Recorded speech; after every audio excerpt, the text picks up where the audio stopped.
And if my husband wants to wander in here smelling like boiler dust again, security can walk him out where the volunteers can see him.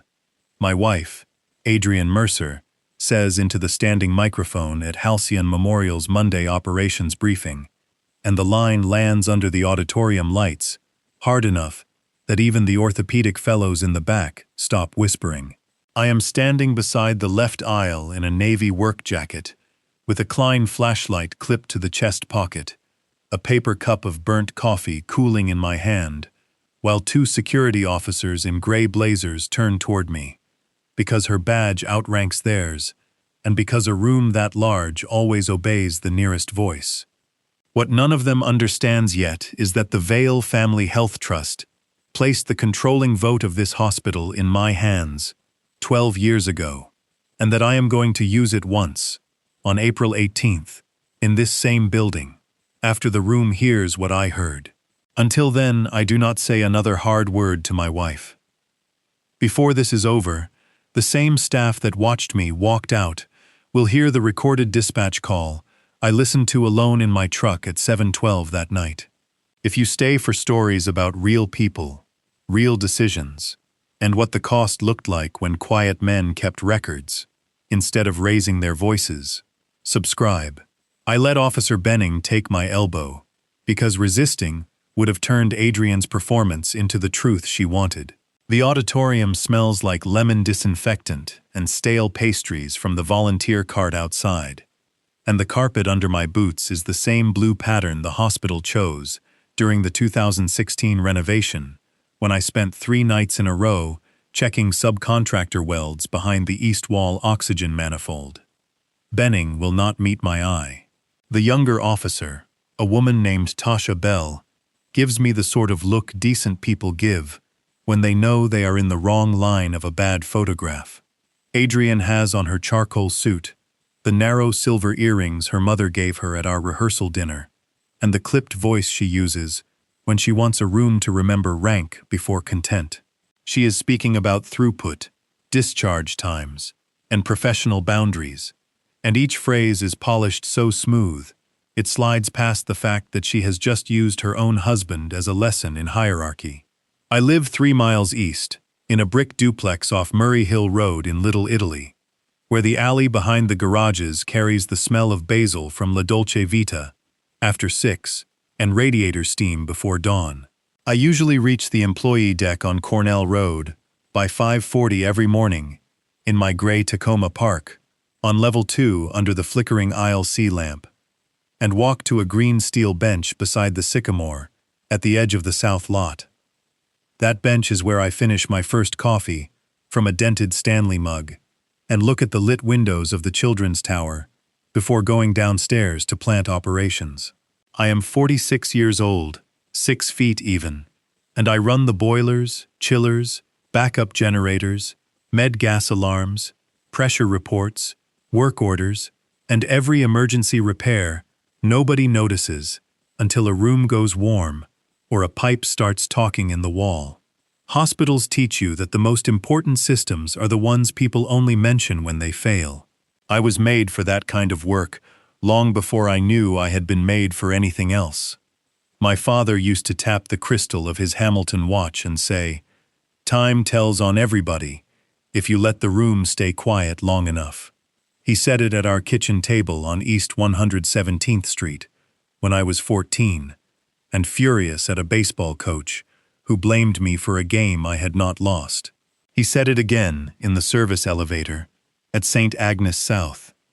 The old building Halcyon absorbed before I turned 21, while we waited with 2 laundry carts and a nurse named Maribel, who had been crying in secret because her husband had left town with their Buick and the rent money.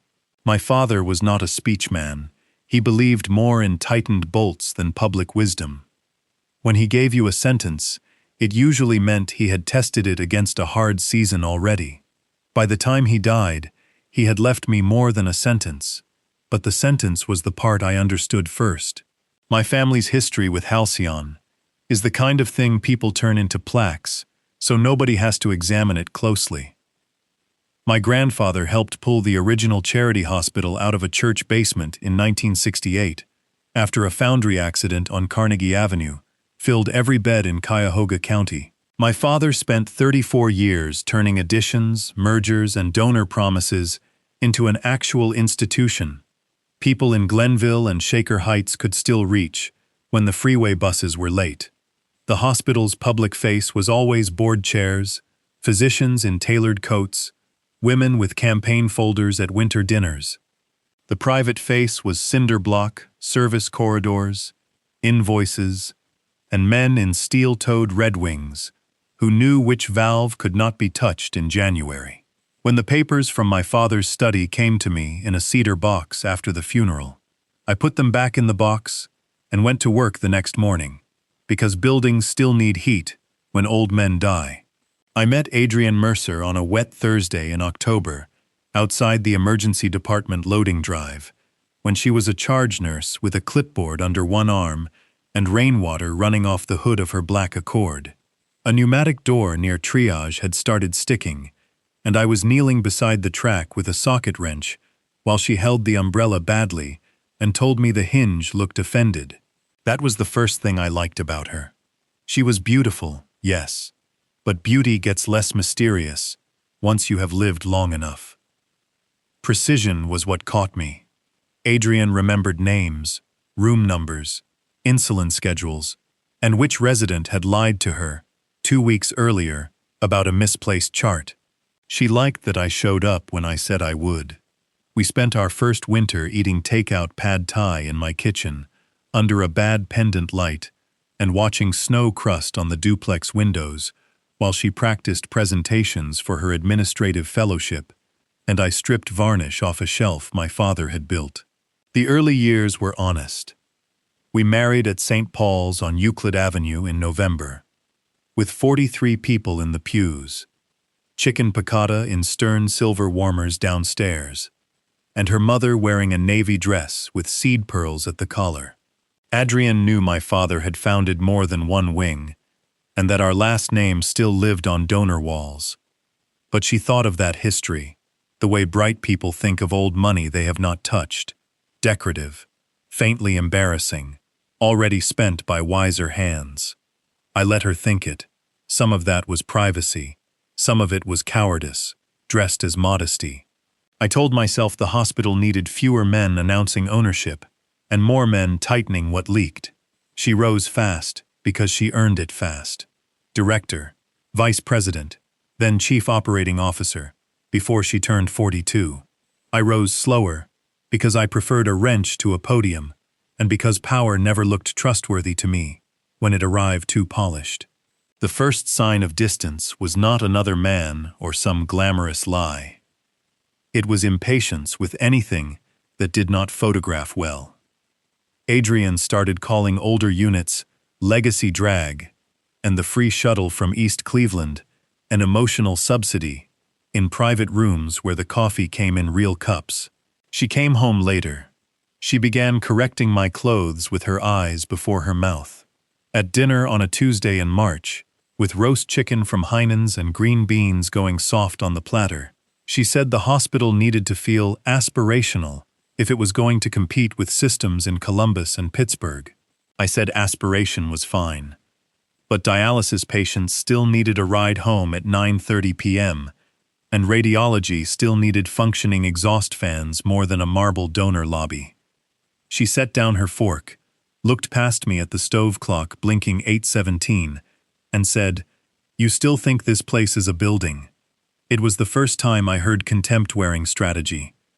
By February, the campaign for the new ambulatory pavilion had turned every hallway into a poster.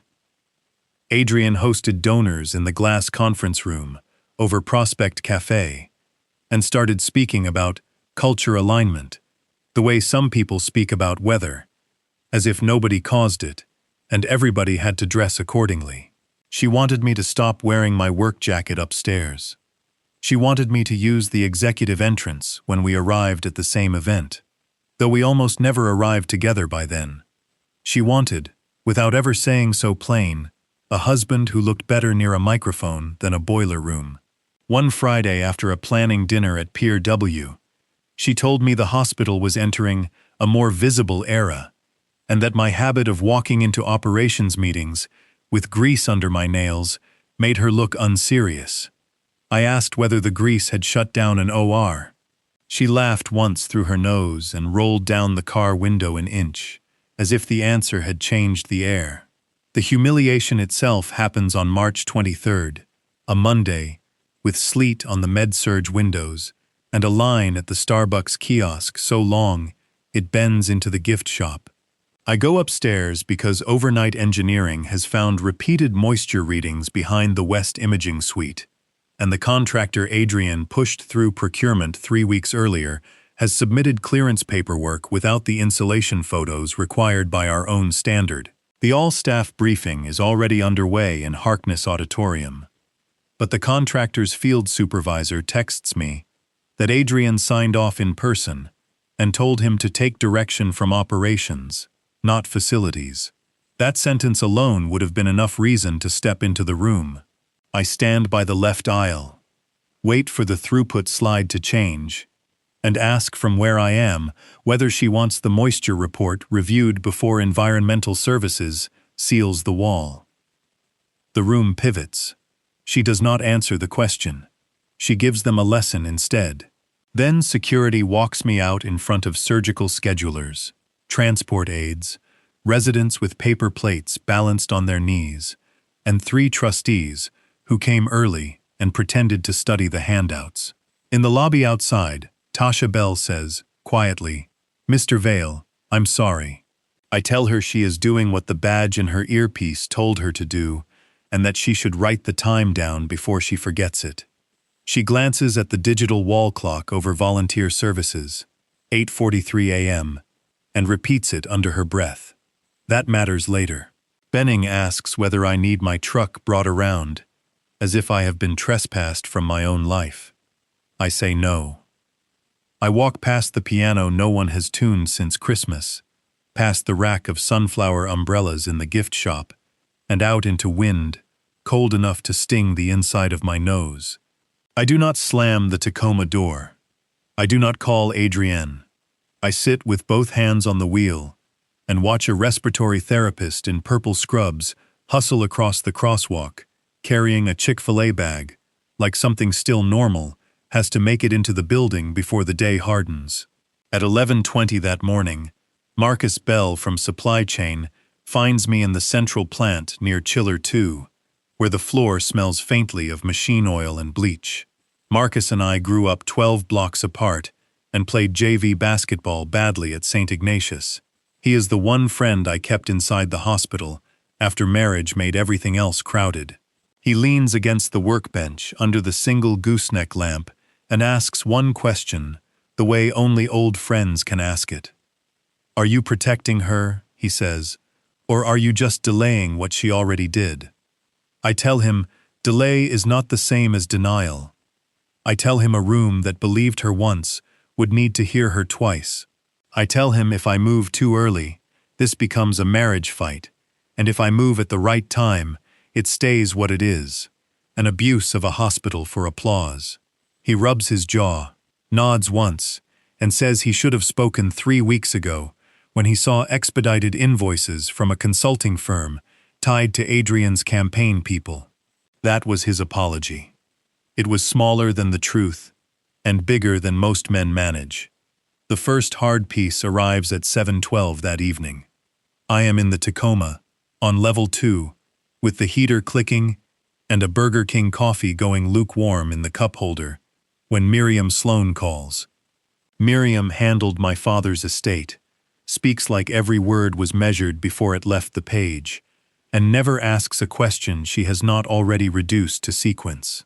"Daniel," she says, "an incident report was filed on an employee removal this morning. Because your name is on the file, Risk opened the dispatch archive." I listen while she explains that all security dispatch traffic is recorded and retained. Then she plays me the call. Adrian's voice comes through the speaker, clean and bored, 3 minutes before the briefing starts. She tells dispatch that if I enter the auditorium, I am to be removed immediately and visibly, because facilities has forgotten who answers to whom. The dispatcher asks whether there is a threat concern. Adrian says no. Then she says, "I want staff clear on chain of command." That sentence is the lock turning. Intent has a timestamp now. Miriam tells me not to confront my wife, not to discuss ownership, and not to let anybody bait me into sounding angry. Keep every text, every calendar invite, every invoice, she says. Truth is expensive if you rush it. The next 10 days become a life built out of folders. I photograph the moisture reports from West Imaging. I pull procurement timestamps. Marcus forwards the consultant invoices. Tasha Bell submits her written account without embellishment, only the time, the order, and the fact that no threat was present.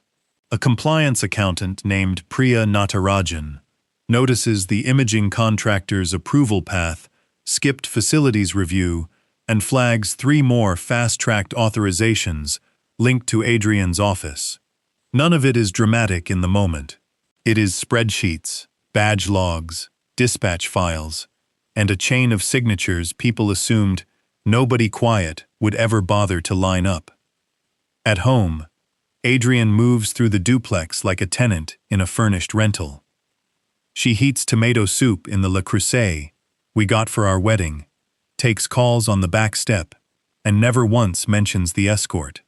On Palm Sunday, her mother comes to dinner. Evelyn Mercer is 71, straight-backed, retired ICU nurse, still the kind of woman who folds napkins, as if the army might inspect them. She brings a Pyrex dish of scalloped potatoes and a tulip plant with a supermarket ribbon.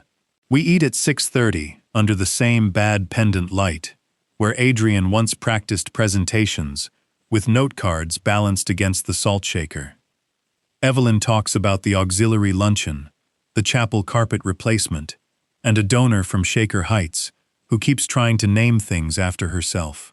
Adrian keeps steering the conversation toward the Founders' Assembly, scheduled for April 18th in Harkness Auditorium, where she expects the board to announce the ambulatory pavilion and the consulting partnership that will modernize underperforming departments. She says, underperforming the way people say infested. I watch Evelyn's face at that word. Older nurses know what language does before executives do. She asks me whether plant operations has been consulted on the West Side lab consolidation. I say not yet. Adrian says facilities will be looped in as execution support. A room can go cold even with potatoes on the table. That night, after dishes, my 16-year-old nephew Owen, who has been staying with me on weekends since my sister picked up a second shift in Parma, asks from the hallway whether I got thrown out because Mom says Aunt Adrian runs the hospital now. I do not defend myself. I tell him a story instead, about my father once taking me into an unfinished wing where all you could see were studs, conduit, and blue chalk lines on concrete.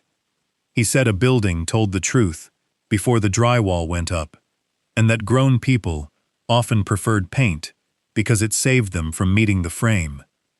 Owen nods like he is not sure whether I answered him, which means I did. Children hear dignity before they understand structure. By then, I already know the assembly will not be just a funding event. It will be the room where frame shows through paint. In the week leading up to April 18th, the calendar fills with the sort of invitations that look harmless until they are read beside an audit trail. Adrian schedules a pre-assembly rehearsal at 3:30 p.m. for security, donor relations, and department vice presidents. She approves a slide deck that removes plant operations from 3 capital phases, even though every phase depends on temporary power and life safety coordination.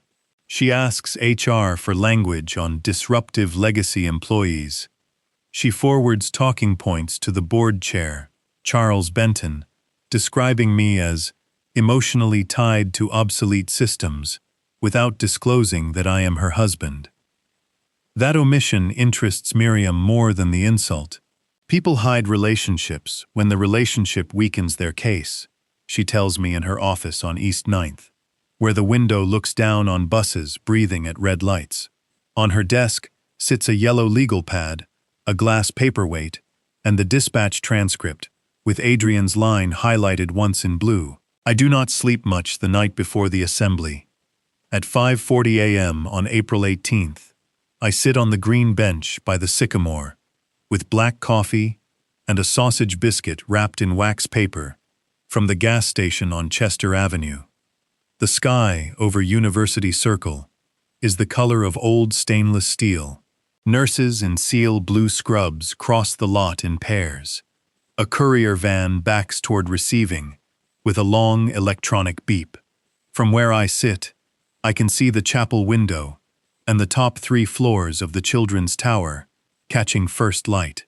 This bench has always been the one place on campus that did not ask me to perform being important. It only asked me to arrive before the day started telling lies about itself. By 7:15, I am in a pressed white shirt, dark suit, and the plain navy tie, Evelyn once said, made me look properly unspectacular. I carry the cedar box in a canvas messenger bag nobody glances at twice. Harkness Auditorium looks different dressed for donors. The coffee urns are replaced with silver service. The stage ferns trimmed. The volunteer desk covered in linen instead of laminated flyers. Staff sit along the side sections in navy and gray. Department heads near the front. Trustees in the center row. Campaign donors behind them. Adrian stands at stage left with a wireless mic clipped near her collarbone, and a look on her face I remember from our honeymoon, when she organized ferry tickets on the Amalfi Coast before the rest of us knew there would be a delay. She believes competence can outrun consequence if it moves first. Charles Benton opens with remarks about innovation. Adrienne presents the ambulatory pavilion. She thanks consulting partners, construction partners, the operations team, and everyone except the departments being displaced by her plan. At 8:56, she cues the applause slide and invites questions through the appropriate channels. The phrase is aimed at me even before she sees where I am seated. Miriam stands first. She is in a dark green suit, low heels, no jewelry, except a wedding band and a watch with a brown leather strap.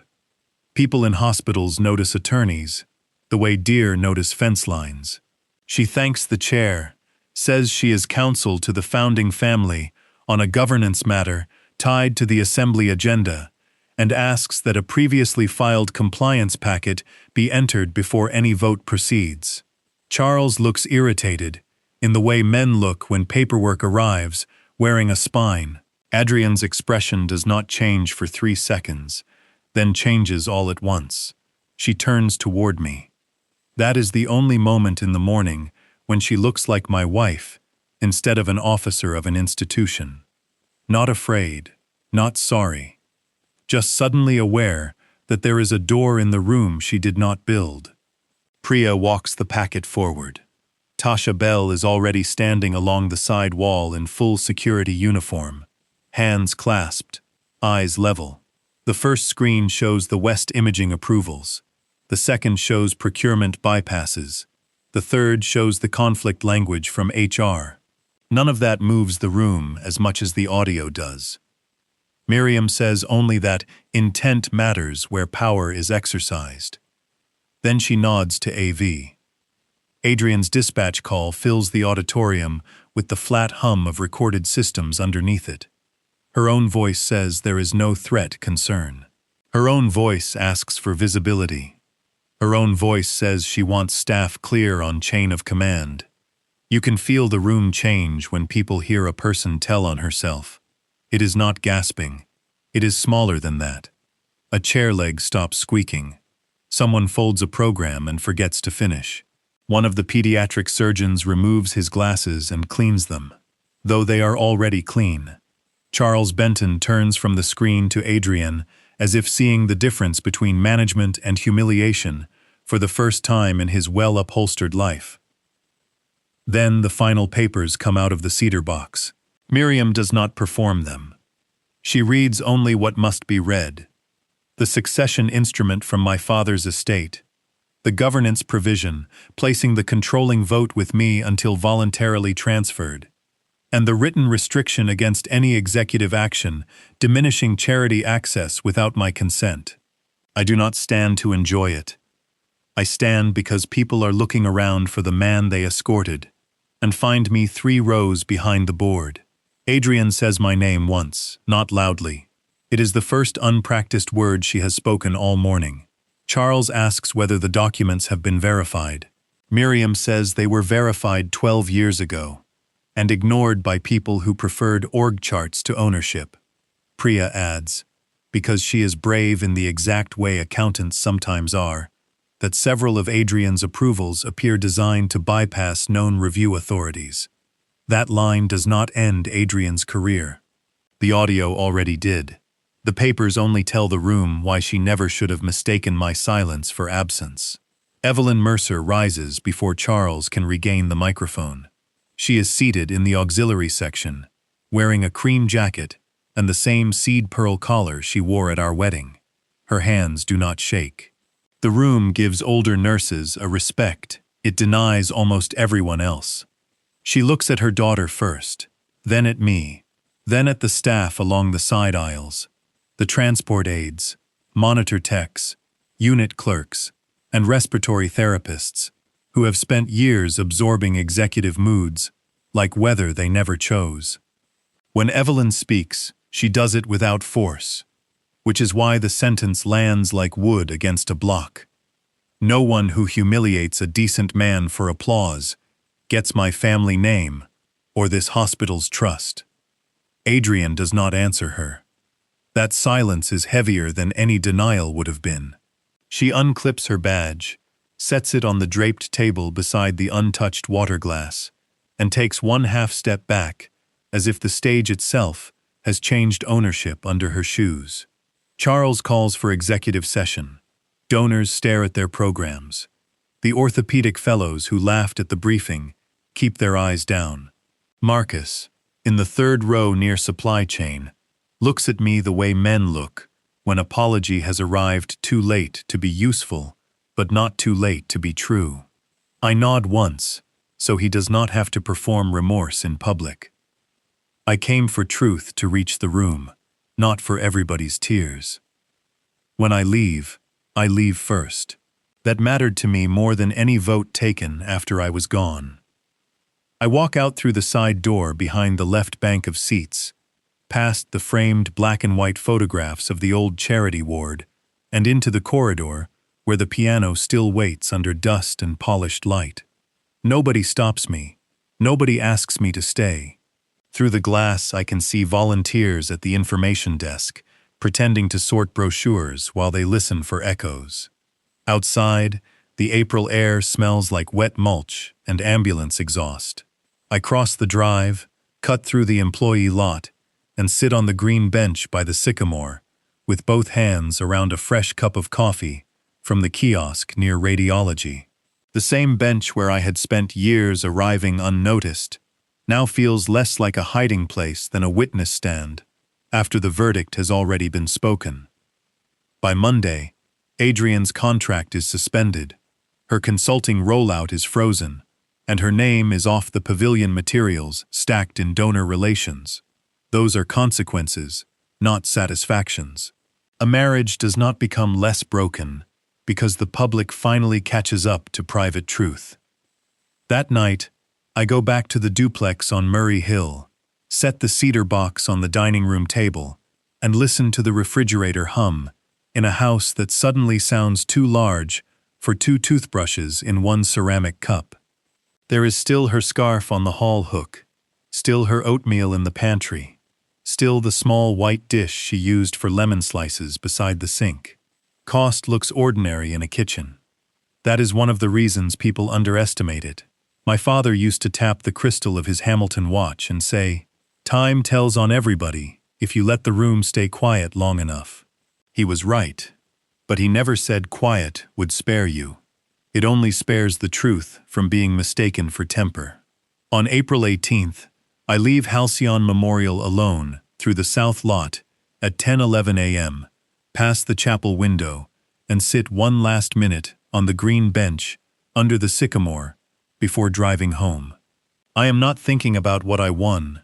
I am thinking about night nurses who still need safe air in their units, dialysis patients who still need the shuttle, and a hospital that should never again be used as a stage for somebody's vanity. I set my father's watch beside the Stanley mug on the bench, pick it up again, and carry both to the truck, because some things are not trophies. They are what a man still protects. If you come here for stories about quiet people who carried more than the room knew, subscribe.